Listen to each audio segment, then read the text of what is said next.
It's 5 o'clock on a Sunday afternoon and Auckland's Gables Tavern is doing a roaring trade. Thanks to a special liquor licence and a satellite dish, 200 patrons watch the Sydney Rugby League final. The live telecast is the result of a little eavesdropping on an Australian satellite. 30 kilometres away at Whangaparoa, another satellite dish tunes into an American TV channel reporting on the Michael Fay-Dennis Conner clash in San Diego. The station is one of almost a dozen that retired master mariner Brian Evans can pick up from America, Australia, France and Russia. Satellite fever is beginning to take a hold on New Zealand. Dishes of all sizes and makes are now sprouting up in the most unlikely places. At a rough estimate, more than 200 dishes are now in operation, mostly in the top half of the North Island.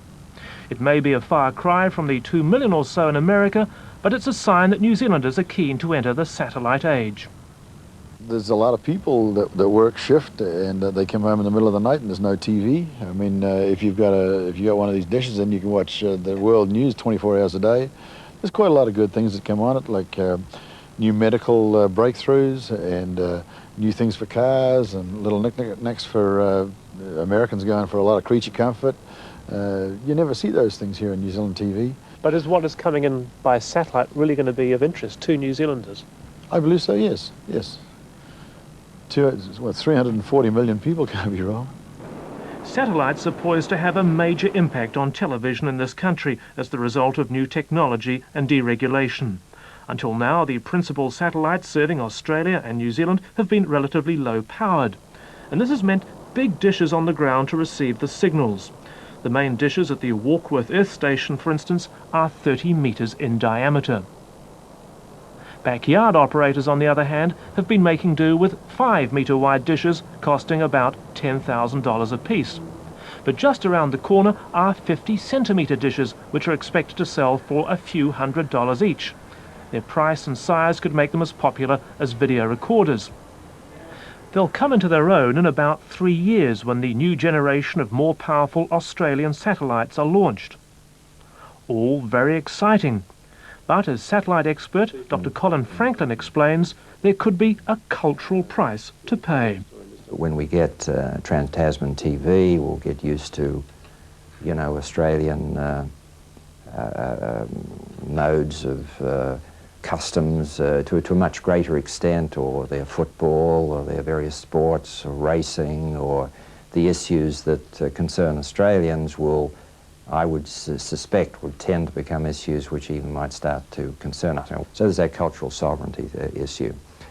Then there is the impact on the local content. How will the New Zealand artistic community, producers and so forth, how will they react? Will they survive? To what extent will they thrive, or will they wither? It's a real problem. So, like it or not, Trans-Tasman satellite broadcasts to New Zealand homes are the shape of things to come in the next 3 or 4 years. In the meantime, a group of New Zealand businessmen haven't been slow to see dollar signs in the sky. They formed a company called Sky Media, which is believed to have signed a deal to bring Australian programs here by satellite. We understand the programs will be repackaged in Auckland with the inclusion of commercials and some local material. The final product will then be transmitted on UHF, that's ultra-high frequency, to homes and perhaps pubs and clubs around Auckland. Apparently there could be 2 channels of programs, one exclusively sport, the other a mix of news and entertainment. The signals, however, will probably be scrambled, meaning only people who've paid a subscription will be able to view them clearly, possibly by using a plastic card with a code on it. It seems Sky Media will mount their operation from the Northern Television Studios in Auckland, a facility they've just bought. And the likely starting date for the new service is next April, when broadcasting in this country is due to become deregulated. However, former Braley Investments Director Craig Heatley, who's masterminding the Sky Media proposal, is giving nothing away. Yeah, but I believe that you have bought up Northern Television in Auckland and you plan to start up a UHF service next year. Is that the case? Don't listen to rumours, Rod. Speculation is rife in the television and advertising industry about the Sky Media proposal, and much of it is centred on 2 questions. What type of programs is Sky Media planning to screen, and how much are they planning to charge for the service?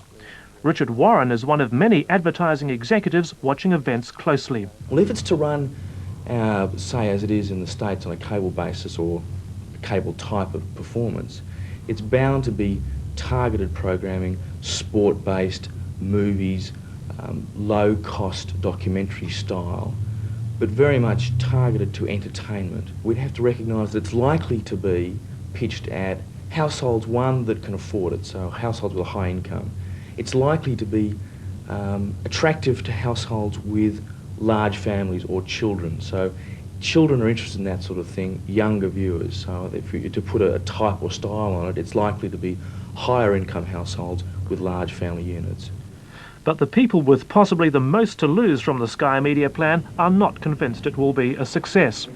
TV3 seem unconcerned that Sky Media could be transmitting in Auckland several months before it's due to begin transmission. At the end of the day, you'll live or die by what you put on, not by what style you are in, whether you be on UHF, satellite or whatever. It is what you play that the public will identify.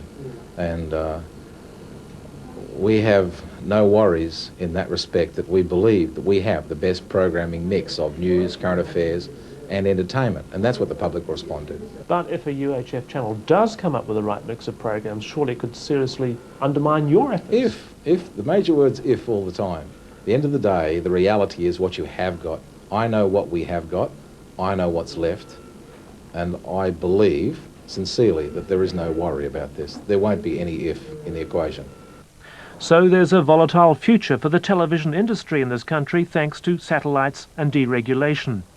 Television companies will certainly be kept on their toes, meeting competition from within and without New Zealand. And for New Zealanders as a whole, there's the very real prospect of joining the global village. A village that at the very least will see us becoming an even closer neighbour of Australia.